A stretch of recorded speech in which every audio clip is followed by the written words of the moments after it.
Kids, welcome to our section bio hotspot. और आज हम डिस्कशन करेंगे मॉडर्न कंसेप्ट ऑफ जीन। क्या है ये मॉडर्न कंसेप्ट ऑफ जीन? इससे पहले एक क्वेश्चन है जो कि नीट 2016 में पूछा गया था, पहले हम उसको देखते हैं, उसके बाद में हम इसके ऊपर डिस्कशन करेंगे। सो क्वेश्चन आपके सामने है कि the equivalent of structural gene is, यानी कि स्ट्रक्चरल जीन, यहाँ पे आपको एक चीज देखनी पड़ेगी, स्ट्रक्चरल जीन की इक्विवेलेंट पूछा गया है, इनमें से कौन है? Muton, cistron, recon and operon. तो ये जो टर्म्स हैं इनको हमें अच्छे से क्लियर करना पड़ेगा। ऑल्दो हमने ओपेरॉन बहुत अच्छे से क्लियर किया है, ये भी दिखा है कि ओपेरॉन की जो डिस्कवरी है वो इकोलाई में जैकब और मोनार्ड ने किया था। लेक ओपेरॉन उसका एग्जांपल हम लोगों ने दिखा है, ट्रैप को भी हमने अच्छे से समझा है। लेकिन इसके अलावा भी कुछ और टर्म्स हैं जो हमारे सामने हैं। म्यूटोन क्या है, सिस्ट्रोन क्या है और रिकॉन क्या है, इसको समझने के लिए हमें एक कंसेप्ट देखना पड़ेगा जिसको हम बोलते हैं, जो क्या है, एक कंसेप्ट है मॉडर्न कॉन्सेप्ट ऑफ जीन। देखो ये जो कॉन्सेप्ट है ये किसने दिया और इस कॉन्सेप्ट में क्या था, इसी के ऊपर हम डिस्कशन करेंगे। ओवरऑल हमें जीन की अगर बात करें तो जीन के बारे में पता है, ये इसको यूनिट ऑफ इनहेरिटेंस बोला जाता है। और जो जीन होता है वो एक स्पेसिफिक फंक्शन परफॉर्म करता है, यानी कि स्पेसिफिक फंक्शन परफॉर्म करता है। अब उस फंक्शन में हो सकता है वो आरएनए बना रहा हो सकता है वो प्रोटीन या पेप्टाइड को भी फॉर्मेशन कर रहा होता है। ये सिंपल हम एक जीन के बारे में जानते हैं। पहले हम देखते हैं कि मॉडर्न कंसेप्ट ऑफ जीन किसने दिया था। तो अगर इसको दिया था एस बेंजर ने 1957 में। ठीक है, इन्होंने क्या चीज देखी, ऐसा माना जाता है कि इन्होंने कौन different terms for genetical material। ठीक है, और अगर हम जेनेटिकल मटेरियल की बात करें तो हमारे पास क्या रहता है, जेनेटिकल मटेरियल डीएनए। यानी कि डीएनए के अंदर इन्होंने 3 स्पेसिफिक पार्ट को आइडेंटिफाई किया और उनके लिए इन्होंने डिफरेंट टर्म्स भी यूज की। वो डिफरेंट टर्म्स कौन कौन से थे अगर हम देखें तो वो जो डिफरेंट टर्म्स थे, हमारे पास 3 डिफरेंट टर्म्स आती हैं जो कि इस मॉडल के अकॉर्डिंग दी थी। एक जो टर्म थी वो थी सिस्ट्रोन, दूसरी टर्म थी उसको बोला गया रिकॉन, और तीसरी जो टर्म थी उसको बोला गया म्यूटोन। ठीक है, अब हम देखते हैं कि ये टर्म, हमें इतना पता चल गया कि ये जो टर्म है वो किसने दी थी, बेंजर ने दी थी। किस concept, modern concept of gene के पर्सपेक्टिव में दिया था। अब हमें देखना है कि ये सिस्ट्रोन क्या है, क्योंकि अक्सर ये सबसे बड़ा कंफ्यूजन रहता है बच्चों के बीच में कि सिस्ट्रोन और जीन क्या है। ठीक है, इनके बीच में क्या रिलेशनशिप है। ठीक है, रिकॉन क्या है, ठीक है, म्यूटोन क्या है, ये जीन के साथ किस तरीके से कनेक्टेड है। देखिए जीन भी तो क्या है, सेगमेंट ऑफ डीएनए है, सिंपल सी बात। ठीक है, तो डीएनए के ही ये पार्ट्स हैं, यानी कि डिफरेंट पार्ट्स हमें देखने को मिल रहे थे। यानी कि आप ऐसे समझ, आज आप इस तरीके से समझ सकते हो कि it is a different form of A gene, ऐसे भी बोल सकते हो कि जीन की ही ये क्या है, डिफरेंट फॉर्म है। कैसे? क्योंकि ये तीनों के तीनों टर्म्स वो किसके लिए यूज कर रहा है, डीएनए के लिए यूज कर रहा है। और डीएनए का सेगमेंट क्या होता है, जीन होता है, वो एक स्पेसिफिक फंक्शन को परफॉर्म करता है। अभी हम देखते हैं कि ये क्या क्या फंक्शन परफॉर्म करते हैं। तो अगर सिस्ट्रोन को क्या बोला गया, इसको सिस्ट्रोन को बोला जाता है यूनिट ऑफ फंक्शन। ठीक है, या ट्रांसमिशन भी बोल सकते हो, इसको बोला जाता है यूनिट ऑफ रिकॉम्बिनेशन। अभी देखेंगे क्या होता है ये। और इसको बोला गया यूनिट ऑफ म्यूटेशन, ये भी हम क्लियर करेंगे क्या होता है। ठीक है, तो सबसे पहले देखते हैं यूनिट ऑफ फंक्शन क्या था। यानी कि सिस्ट्रोन जो होता है अपने आप में एक्सप्रेस करता है, एक्सप्रेस इट सेल्फ, एंड किसका फॉर्मेशन करता है,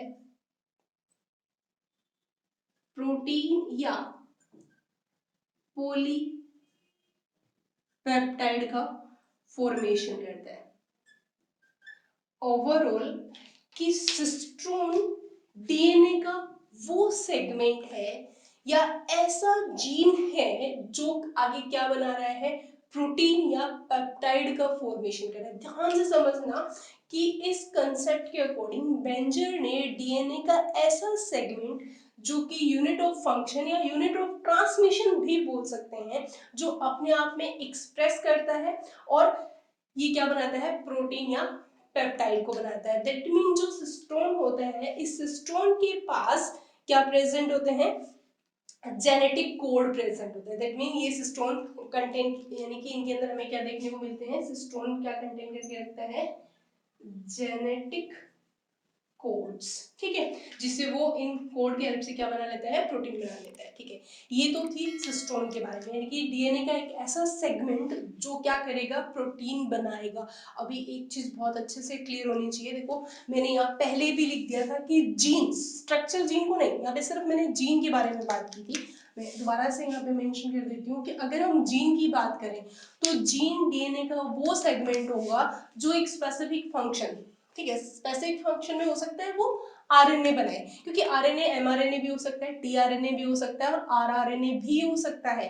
तो डीएनए का वो सेगमेंट जो ट्रांसक्राइब हो रहा है या ट्रांसलेशन करेगा नहीं करेगा ये कंफर्म नहीं है, ये इनकी फंक्शनली एक्टिवेटेड है, यानी कि डीएनए का वो सेगमेंट जो आगे फंक्शन परफॉर्म कर रहा है, किसी भी तरीके का आरएनए बना रहा है, चाहे वो एचएनआरएनए बना रहा है, चाहे टीआरएनए बना रहा है, चाहे वो आरआरएनए बना रहा है, तो वो सेगमेंट क्या कहलाता है, जीन कहलाता है यहाँ पे। ठीक है, जबकि सिस्ट्रोन के ऊपर थोड़ा सा फोकस करो तो सिस्ट्रोन डीएनए का वो सेगमेंट था जो आगे एक्सप्रेस होगा, ट्रांसक्राइब्ड होगा एंड क्या बनाएगा, प्रोटीन का फॉर्मेशन करेगा। सो आगे देखते हैं रिकॉन क्या है। रिकॉन, इसको यूनिट ऑफ क्या बोला गया है, रिकॉम्बिनेशन बोला गया है। रिकॉम्बिनेशन हमें कौन सी, अगर हम देखें तो सेल डिवीजन की, यानी कि मियोसिस, अगर फर्स्ट की प्रोफेज की बात करें, ध्यान रखना यहाँ पे सेल डिवीजन कौन सा चल रहा है, मियोसिस की बात कर रही हूँ, और मियोसिस की कौन सी स्टेज, पैकेटिन स्टेज की अगर हम बात करें, पैकेटिन स्टेज जो कि मियोसिस फर्स्ट के अंदर हमें देखने को मिलती है, प्रोफेज की ये सब स्टेज होती है। इस स्टेज के अंदर क्या होते हैं, दो क्रोमोसोम आपस में, यानी कि होमोलोगस क्रोमोसोम कुछ इस तरीके से एक दूसरे से क्रॉसिंग ओवर, यानी कि एक्स लाइक यहाँ पे ये क्रॉसिंग परफॉर्म करते हैं, इसको हम बोलते हैं क्रॉसिंग ओवर।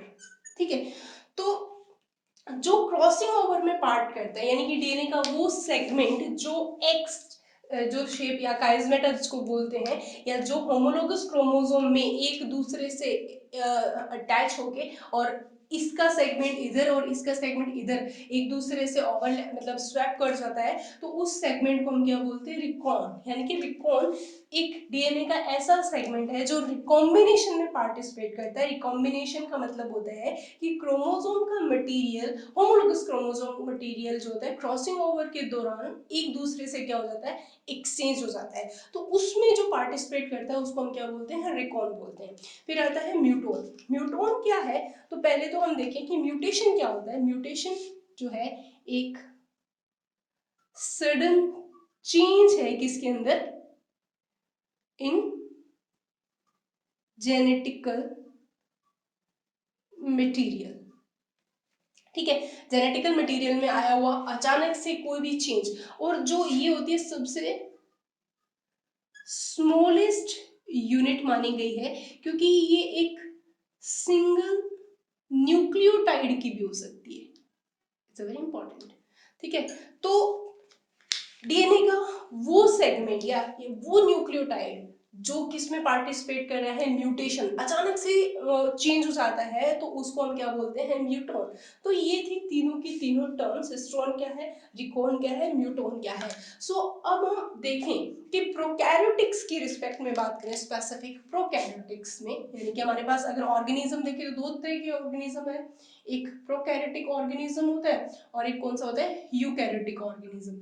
तो प्रोकैरियोटिक ऑर्गेनिज्म के अंदर आप जो जीन होते हैं वो इक्विवेलेंट होते हैं किसके, सिस्टोन की बहुत इंपॉर्टेंट चीज है, इसको ध्यान से समझना। जो जीन होते हैं वो किसके इक्विवेलेंट माने जाते हैं? सिस्टोन की। किसके अंदर?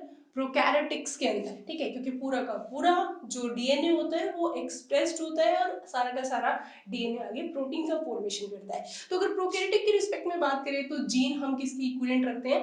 सिस्टोन की। लेकिन यूकैरियोटिक के अंदर हम देखें तो जो सिस्टोन होता है वो इक्विवेलेंट होता है एक्सोन के। That's a very important thing. देखो, प्रोकैरियोटिक के अंदर जीन इक्विवेलेंट रहेगा सिस्टोन के, लेकिन यूकैरियोटिक के अंदर सिस्टोन की कौन इक्विवेलेंट रहता है? एक्सोन, क्योंकि एक्सोन आगे जाके क्या बना रहा होता है? प्रोटीन बना रहा होता है। सो वेरी इंपॉर्टेंट डिफरेंस जो हमें यहाँ सामने आ रहा है। सो ओवरऑल इन दोनों को देखते हुए एक चीज हमारे सामने आती है कि जो प्रोकैरियोटिक होते हैं इसीलिए तो वो क्या होते हैं? पॉलीसिस्ट्रोनिक होते हैं, जबकि यूकैरियोटिक के अंदर जो जीन होते हैं वो मोनोसिस्ट्रोनिक होते हैं, ठीक है।